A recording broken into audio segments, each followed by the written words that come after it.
I'm always ready.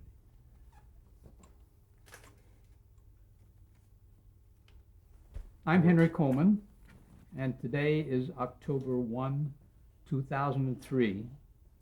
We're conducting an interview with Mr. Mike Fenton here in Tarzana, California, for the Archive of American Television. Well, Michael, it's nice to be here with you. I really appreciate seeing you again after all these years. And we'd like to take about 10 minutes here just to get some information on your early years and your influences in the television and movie business. What was your name at birth? My name at birth? Mm-hmm. Oh, goodness. Ronald Michael Patrick Feinstein. Fantastic. Did you have any nicknames? Mickey. And where were you born? Los Angeles, California. And when? January 29th, 1935. And did you grow up here in Los Angeles? Grew up in Beverly Hills. What was your father's name? Robert Allen, at that point when I knew him, Fenton, because the name got changed when I was just a tyke. What did he do? Was he in the movie business? No, he was not. My father was a very interesting man. He only had a high school education, but before he was 26 years of age, he was a multimillionaire, and he had a seat on the New York Stock Exchange, and he had a brokerage house, and he lived on June Street with my mother and my sister, with an upstairs maid, a downstairs maid, and a chauffeur, and a Lincoln automobile. And then October of 1929, the bottom fell out of the stock market. My father lost everything, and he never really recovered financially. But what he did for me is why I can sit in this home today. I was 13, and I had a paper route, and I had saved $48. I went to my dad, and I said, I'm going to open a savings account. No, you're not. You're going to buy 2 shares of Standard Oil of California. And I said, why? And he said, because every penny you get put in the stock market. And I did, and here I am. It's a great story. Tell me about your mother. What was her first name? Her name was Ella, and what did she do? Well, she didn't really work. She was very artistic. However, during World War II, when the war was on, my father had a gas station, and my mother actually put on overalls and helped with my father's gas station. And my grandfather on my mother's side was an artist, and he owned the Beverly Hills picture framing studio. And he also painted, but they primarily did picture frames and sold prints. And they were on Beverly Drive, right near Dayton Way. They had the second store in from the corner. There was a building there called Birdsall's, and then there was the Beverly Hills picture framing studio, and they lived in the back of it. And when I was a child growing up, I played in their studio and in the house. And I remember the house because I got to climb in the walnut tree. But in addition to climbing in the walnut tree, I learned how to frame pictures. It was a lot of fun. That's great. What a background. You mentioned a sister. Yes. What did she do, finally? Well, she, as a graduate of LA High, she went to Beverly. She didn't like the kids, then went to LA, and as a graduate of USC. And she just had a Bachelor of Arts degree. She has 3 children and lives in Tarpon Springs, Florida. And she married a chemical engineer who always worked overseas for large oil companies. And in his later years, he became a professor at Southern Illinois University. And she's been, well, she plays golf and volunteers and hangs out. You've already told us a little bit about how the Great Depression affected you and your family. Do you want to build on that in any way? Well, I mean, you'd been living a life of luxury, so to speak, and then... Well, before I came along, they lived a life of luxury because I wasn't born until 35 and the crash was in 29. So I never experienced any of that. Matter of fact, I never experienced any of that. Matter of fact, when I grew up, I never lived in a house. I only lived in apartments. And the apartments we lived in were so small that my parents slept in a Murphy bed in the living room. And I walked across the street. I lived at 217 South Elm Drive, and I walked across the street to Beverly Vista and went to school there. Great. Tell me about your early influences. Like, did you listen to the radio? Well, we all listened to the radio in those days. What were your favorite shows? Oh, probably Jack Benny and Fibber McGee and Molly, and the dramatic shows such as Inner Sanctum, and did Inner Sanctum have the squeaking door? Yes. And the Shadow and Yes. the Green Hornet, Yes. and Buck Rogers.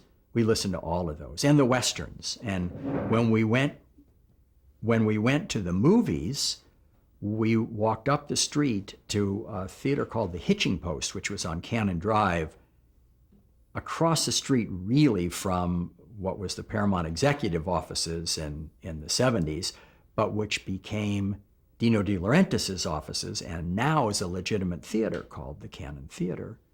And we'd go and watch Westerns and serials, and it was really fun. Saturday afternoons. Well, Saturday mornings, we'd go about 11, and we'd watch a Western, and then we'd see an episode of The Scarlet Pimpernel.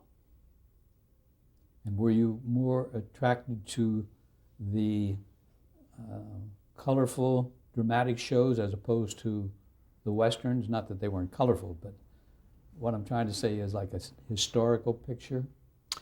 Well, I think I enjoyed all of them. I loved the theory of The Scarlet Pimpernel because it always left you hanging, and you had to wait a whole week to see the next episode. But of course, I read a lot. My folks got me reading when I was very, very young, and I really enjoyed reading, and had a great influence on me. Did you have any hobbies? Hobbies. Were you into sports? Oh, yeah. Yeah, in grammar school and high school, I played almost every sport. I didn't swim very well, and in later years, when I have done triathlons, the swimming has always been the most difficult part of it for me. But we played a game called Over the Line after school. I played varsity baseball at Beverly High, and I also played semi-professional baseball during the winter, but we got paid by being given gas money and a sandwich and a soft drink, and the CIF and its infinite wisdom kicked 8 of us off the Beverly High varsity baseball team, which really stunk. But I ran track. The CIF being... That's the California Interscholastic Federation, and they control athletics in the state of California. So, and I played tennis. I still play tennis, and I still run. Were you interested in becoming an actor? Gosh, no. No, I don't know much about acting. No, matter of fact, in those early days, I didn't have a clue what I was going to become, and my father kept saying that I was going to become a lawyer. He had put 2 of his brothers through law school, and he felt that that's something that I should consider doing. Did you take any drama classes or take part in the theater in high school? Yes, in high school, I was on the stage crew. And so I moved sets and painted sets and built sets and ran electrical cable. Well, that gave you a taste of it anyway. Yeah. Did you know at that time, Mike, what you wanted to be when you grew up? No, I still didn't know. I'm not too sure today I know what I want to be, but I enjoy casting, so I'm doing it now, but I don't know, maybe I'll have another career. Did you go to college? Yes, I started off at the University of Colorado for 1 year. Then I played freshman tennis there. Then I went to Santa Monica City College for 1 year to get rid of my lower division requirements, and I played tennis there. And then I went to UCLA, to the film school, and was graduated with a Bachelor of Arts degree in theater arts film. And when I got out of film school, I could not find a job in the motion picture industry or television industry or any part of show business. And my father looked at me and said, okay, now go to law school. So I took the law school exam and nailed it and went to USC Law School for 1 year. And at the end of the year, I said, oh boy, I don't think I want to be a lawyer. So my father was a little bit disappointed, but he accepted it. And I then went to work for a professional photographer as second still cameraman. And I worked with him for about 8 months, and then I got called into the service. And I was very fortunate because as a college graduate, I went in under the Universal Military Training Act and only had to serve 6 months. You were lucky. Yeah. When was the first time you saw television? Oh my gosh. I saw television with a gentleman with whom I grew up, a fellow by the name of Ronnie Shusett. Ronald Shusett is a writer, and he's written a number of very big pictures, actually one I worked on called Total Recall. But Ronnie's dad got the first black and white television set in our neighborhood, and all the kids went over, and we were spellbound. Do you remember the first show you saw? Oh, I think it was wrestling. We saw wrestling, and then they got a bubble for it. They put a magnifier on it, and that was even better because it must have been about that big.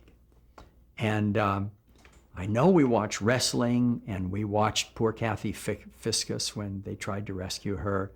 And and then they ran a whole lot of those serials, like Buck Rogers ran in the afternoon, and the Westerns ran, Hopalong Cassidy, and television was great in those days. And then, of course, we always watched the Texaco Star Theater. Everybody did that. Milton Berle. Milton Berle, and their little television room was just filled with everybody from the neighborhood.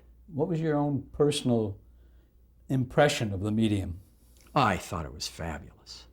I couldn't believe that we could sit in a room and see somebody performing and coming out of that little box. I mean, it was fascinating. Did you think it would last? Well, I hoped it would last because it was so entertaining. Did you have any urges at that point to Still be a part not. of it?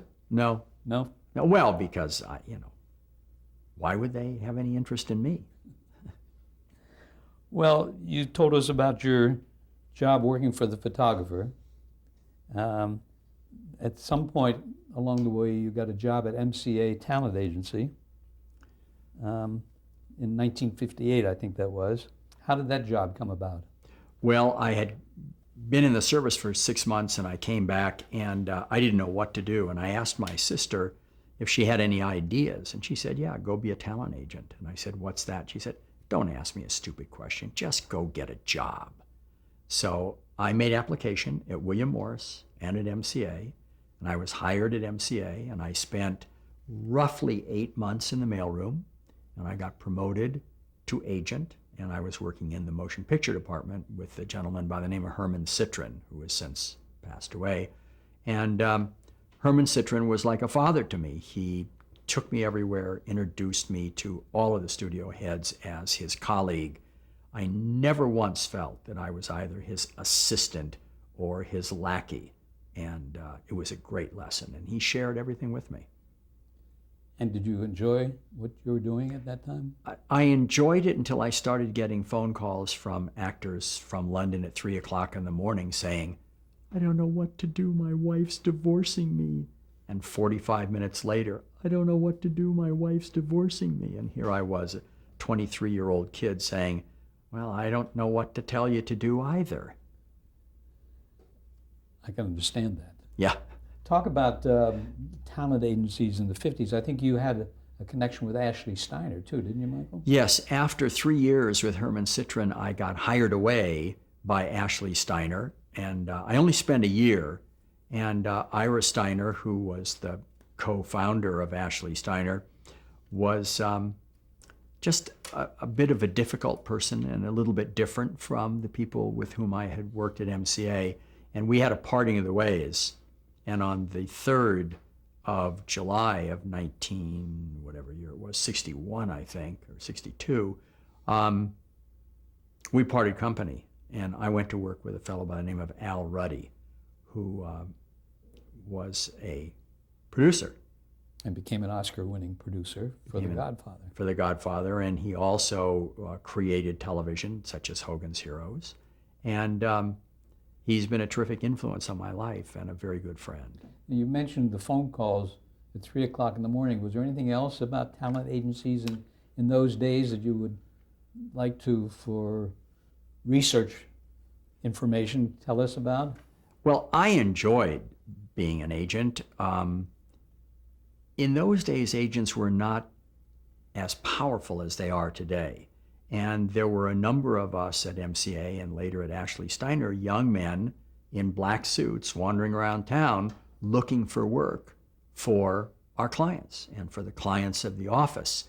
And it was thrilling. And it was interesting to me that young women thought that agents were very special. And so that was a big plus because we could actually get a date.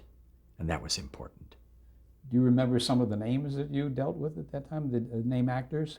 Oh, sure. I mean, I shared with Herman Citron, Alfred Hitchcock, and Shirley MacLaine, Charlton Heston, Bill Perlberg, George Seaton, Panama and Frank, Lily Palmer, Cliff Robertson.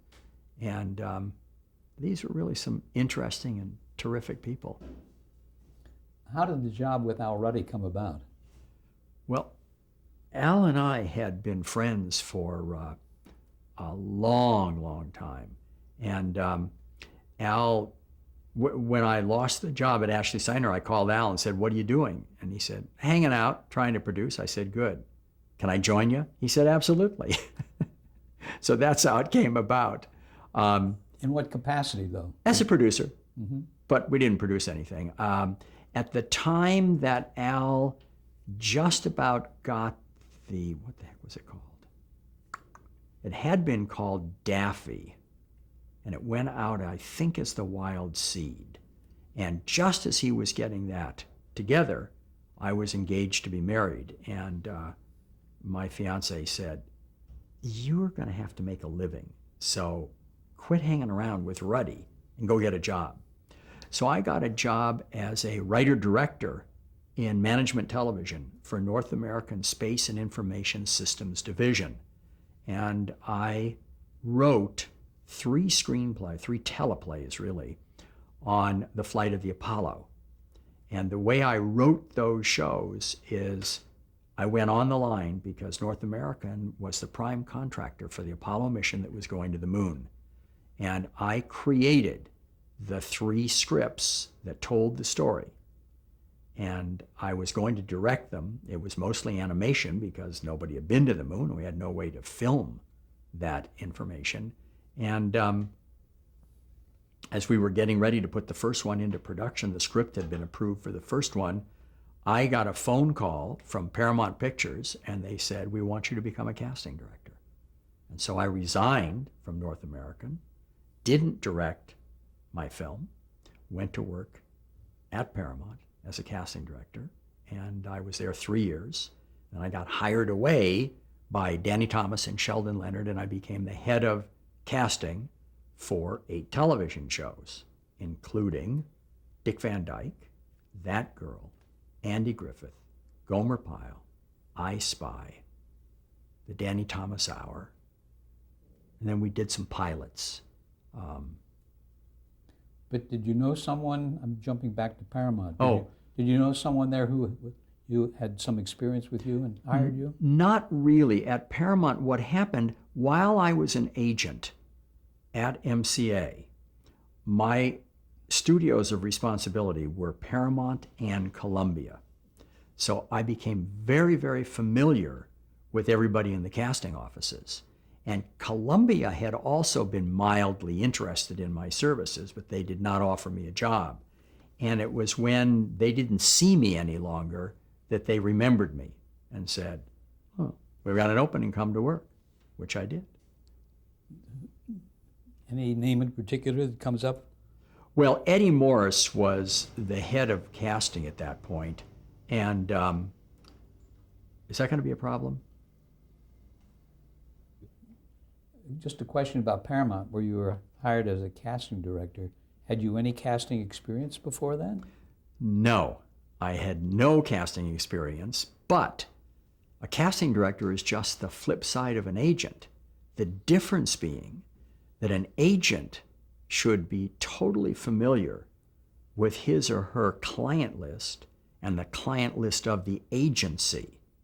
A casting director supposedly should know all of the people who are actors. Now, it's obviously impossible, but when I started as a casting director in 1963, there were not 109,000 members of the Screen Actors Guild, and AFTRA having, like 25,000 members. It was much smaller then. Matter of fact, it seems to me that the daily rate in 1963 was probably $70 a day for a union actor. And now? Now we're with Screen Actors Guild minimum plus 10%, we're right around $800 a day. That's quite an increase. Yes. When did you decide to make casting your career? Well, at Paramount, I really had so much fun, and I worked with some very, very interesting people who I have, had relationships with for a long, long time. And I think Mr. Hal Wallace was one of the people, and Jerry Lewis, of course, was hysterical. I did a couple of Elvis Presley movies. It's interesting, we did not get credit in those days. And if I can just go off a little, credit for casting directors usually showed up in the end titles. And when we formed our company in 1971, and by 1972 we were doing a large number of films, we were able to force the producer into forcing the studio to give us main title billing, because we said, you want us to cast your movie? Main title billing. And that's kind of how it came about. But anyway, going back to television and going back to Paramount, Paramount, my boss, Eddie Morris, was frightened of me. And he wouldn't give me anything to do. So I wandered around the lot introducing myself to producers and directors and people. And one of the very first things that I did on that lot was a television commercial for Crest. And the reason being was I was sitting in my office reading novels because my boss wouldn't give me anything to do. Well, then you went from doing commercials to doing shows. And what kind of shows did you do? Well, in those days, since I was a motion picture casting director, I did Elvis Presley, I did Jerry Lewis, not with Dean Martin, but just Jerry Lewis films. And these are features or TV? These were features. I didn't do any television at Paramount. It was not until I left Paramount and went to Danny Thomas and Sheldon Leonard that I did television. And we talked about the 8 right. TV shows that they were doing. And we did pilots and we did specials. How'd you get the job at the Danny Thomas? Well, I had gone to UCLA with a fellow by the name of Ronald Jacobs, and Ronnie was the production executive at TNL Productions. And he stayed in touch with me, and Ruth Birch had been the head of casting at TNL, and I think she retired. And at the moment she retired, Ronnie called me and said, how would you like to come over and be head of casting? I said, oh, that sounds great. So I got a raise. And I went to TNL, and all of a sudden I found myself with a secretary casting 8 television shows. And I went to Ronnie, I said, this is impossible. I cannot do it. So I then hired Fred Roos, who had also been in our class at UCLA, and who had followed me to MCA. And so I brought him in as a casting director. So Fred and I worked together for 3 years at TNL. And then Ronnie Jacobs called me one day and he said, we've lost a number of shows. Either Fred or you has to go. What do you want to do about it? I said, let me see if I can get a job. So I made a phone call to a production house I knew and got hired on as a producer. And I left and Fred stayed. It was a very kind thing to do. Yes. Talk about Danny Thomas for a minute. What kind of a person was he professionally? Well, I didn't have that much truck with Danny. Almost everything I did at TNL, which stood for Thomas and Leonard, I did with Sheldon Leonard. And Sheldon Leonard was very, very smart and a great guy. And I learned a great deal from him.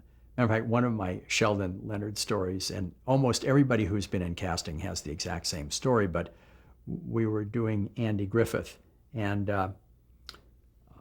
my boss on Andy Griffith was a gentleman by the name of Bob Ross, and Bob Ross wrote some of the episodes and produced it. Bob said, Alan Rafkin's doing a show next week, and we need this guy. And Sheldon said that he had a guy to play this part. Would you call Sheldon and find out who the guy is? So I called Sheldon's secretary and I said, I'm supposed to find out who this guy is who Sheldon wants us to use in Alan Rafkin's show. So she says, I don't know, come up and talk to him. So I go up and I go into his office and I said, Sheldon, I'm supposed to find this guy. And he said, oh, yeah, wait a minute. And he goes into a bottom drawer and he pulls out a file and he rummages through the file and said, here, write this phone number down. Write the phone number down. I go back to my office and I say to my secretary, I said, Nancy, will you call this number for me? She calls the number and she says, is so-and-so there? And this woman says, just a moment, please. And Nancy says, he's coming to the phone. So I pick up the telephone and this woman comes back and she says, I'm terribly sorry, who's calling? I said, well, you don't know me. I'm Mike Fenton and I'm a casting director and I'm working with Sheldon Leonard. And she says, oh, I guess Sheldon didn't know he died 2 years ago. So it's the story that everybody has in casting. And that probably has happened to every casting director. I think it has. Yeah. What was Sheldon Leonard like? You said he was very knowledgeable. Very knowledgeable, very nice man. Was he personable? Very personable. I think you may remember that in Guys and Dolls, he played Nathan Detroit, and on the stage and in the movies.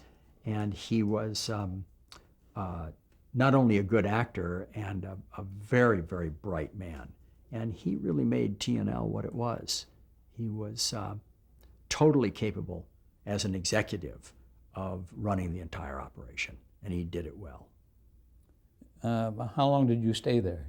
I was there until near the end of 1958. And that's when we lost. I Spy got canceled in February or March of 1958. When we lost I Spy, which was with Bill Cosby. Bill Cosby and Bob Culp, and when that show came off the air, I was fairly certain that my days were numbered, or somebody's days were going to be numbered, because by then the Dick Van Dyke Show had left, and we had a couple of other shows that went off the air. We were just doing Andy of Mayberry. We were just doing the pilot of That Girl. But it felt like TNL was kind of sliding. And that happens in television. And then Ronnie made the phone call to me. And it wasn't late in 58. It must have been about the middle of 58 that I resigned and went to work for a company called Qualis Productions. Let's talk about some of the shows that you worked on with Sheldon Leonard and Danny Thomas, like the Andy Griffith Show. The Andy Griffith Show was great. I mean, Andy was terrific. Ronnie Howard was terrific. Aunt Bee was terrific. And Bob Ross was a wonderful writer-producer. And I was very fortunate because I was also the assistant to the producer. So we want to get to that in just a moment. We're already off tapes. Okay.